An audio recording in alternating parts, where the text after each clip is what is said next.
The AcerPower 4000.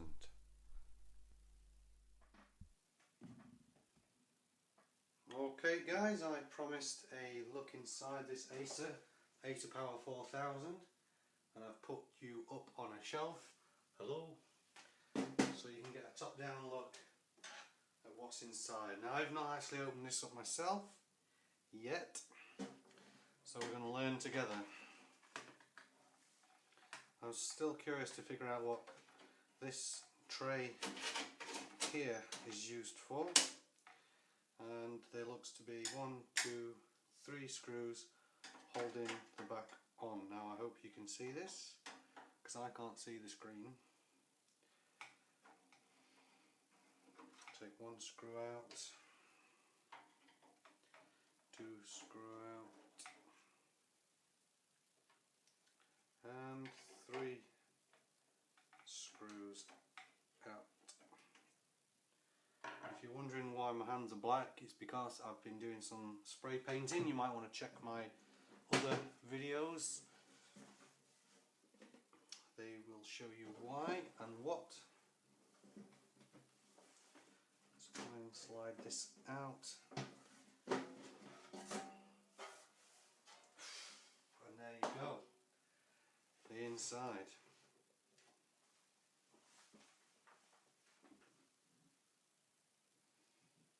I'll need to pull this forward a little bit further forward. Okay, I hope you can see things clearly. It's very dusty. I can draw faces in the dust for you. Okay, let's see what's going off. We have a power supply with a 9841 date code on there, which will tell me it's the 41st week of 1998. There is this CD-ROM drive. It's 40 speed. I don't know if that's typical for the year 1998. There's no sign of manufacturer. This is dated 1998 December. I'm still curious as to know who actually made the drive.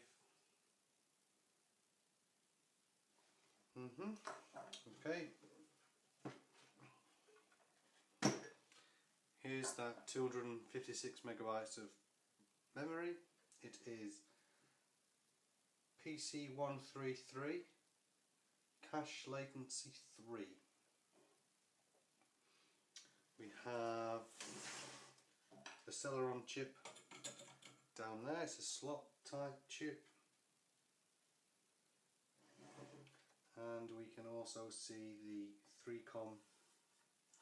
Here we go, the 3-com Etherlink 3 and the what is it called? AHA SCSI controller. Yeah, the floppy drive is mounted up here. It's Panasonic. And the CD-ROM drive we've had a look at. The hard drive is a Seagate Medialist 22 6.4 gigabytes. This is totally off the cuff, as you can tell, which is why I'm making a mistake every now and again. The battery is a CR32. It's right down in the crevice. I'll bring you down soon and you can take a look inside up close and personal. Now, I've seen a lot of videos recently of channels I watch where they put dirty motherboards like this through the dishwasher with excellent degrees of success. But what's put me off is following similar videos and baking my graphics card in an oven and it's just exploding. I don't know if you can see down there, but the Acer cards are shared with PCI slots. There is only the slots on this side of the riser board. There's none on the other side. There's 3 Acer, 3 PCI, so it's your choice of which one you want to use. Both these cards, as you can see, are Acer. I think it's time to bring you a bit further down so you can see more of what's going on.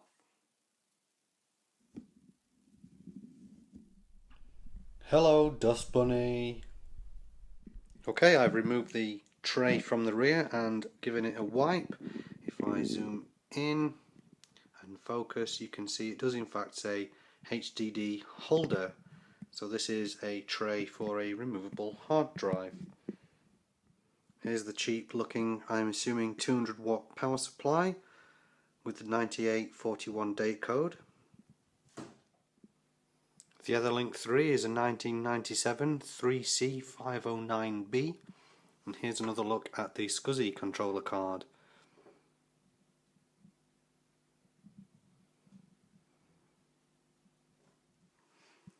Okay, I'm going to strip the rest of the cards out of the system and all the devices and give everything a quick wipe down to get rid of all the dust.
Okay, I don't know if you could tell during the time lapse there that I was struggling to get the mainboard out itself. It was caught on this little foot and I didn't realise.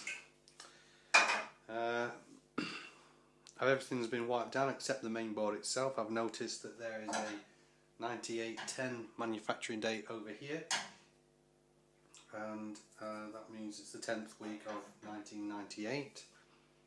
There are lots of dust bunnies that I've scooped out. I've given everything a wipe down.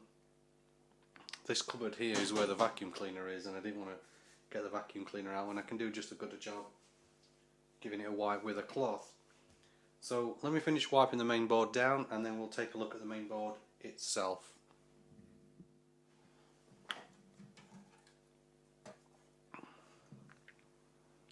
So the main board looks to be in really good shape.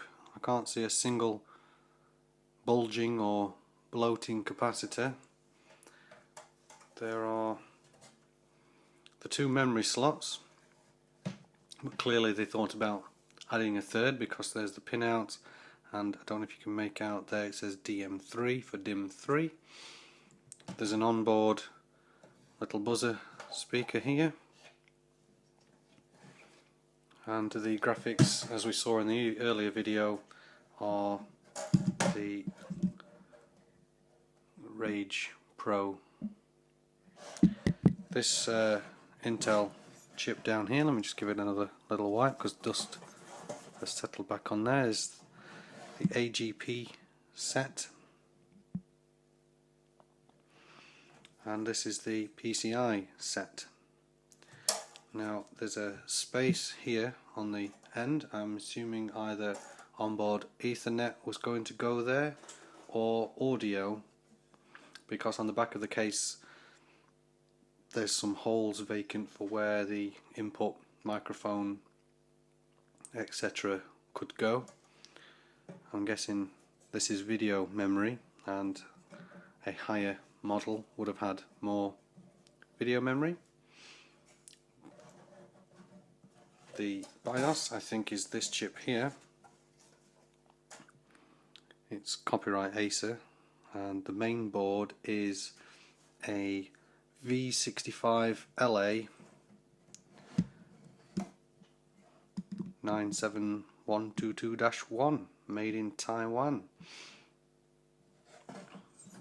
I do need to, I think, give this mainboard a bit of a better wash. There's some features on the mainboard that I didn't get with this computer. One is there's an infrared connector down here, IRDA con, and there's some headers here for something which I didn't get. There's a fan connector there which I didn't get. I think some of these are the front connectors, because one is the push button power and a hard drive LED. The other must be, these ones must be for other input on the front. A 6-pin connector over here labelled CN1101, and another one here CN16. I don't know what these are for either. I think an audio chip may have gone there or here if there was going to be audio on board. There's no AGP slot, so this must just be controlled by the Rage, I should say, sorry, should be just be controlled by that Intel AGP slot there. And I've just noticed over here it's got a fax modem header which is not utilised. I don't know what this connector would be used for. I need to do some more research, but what I find odd is that there's an AcerPower connector, style connector at least, but it's actually an ATX motherboard. That's something I've not seen before, and somebody in the factory didn't care. My OCD would have made that line up with that heat spreader behind it. I'm wondering if I could tweak it. Yes, there we go. I don't know what the jumpers are for over here.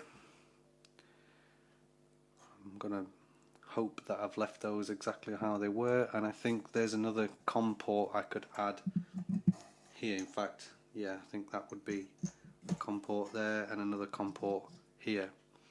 But maybe they are they COM or are they USB? They could be USB headers. There's two on the back. I don't know what this SC chip is. I'm guessing that's some sort of controller. I'll look it up, but it's a Phoenix related, so it's to do with the BIOS. It's probably some sort of, maybe the controller for the parallel and serial and USB ports, PS2 keyboard and mouse. All in all, it's a pretty basic business class machine. It's just a shame it's missing any onboard audio, so which means I can add my own audio card in, but I would have expected it to have come with some audio at least. Okay, I'm going to put the whole thing back together now and power it back up and just make sure I've not broken anything. Okay, I've given it some sort of cable management in the sense I've folded all the ribbon cables over and try to channel them nice and neat. The power supply cables were already bundled up, but I think you might agree that it looks a hell of a lot nicer, all clean. I'm going to go and give it a power on test, and that's the end of this video. Thanks again for watching. Please like, comment and subscribe, and I'll see you in another video soon. Thanks, bye.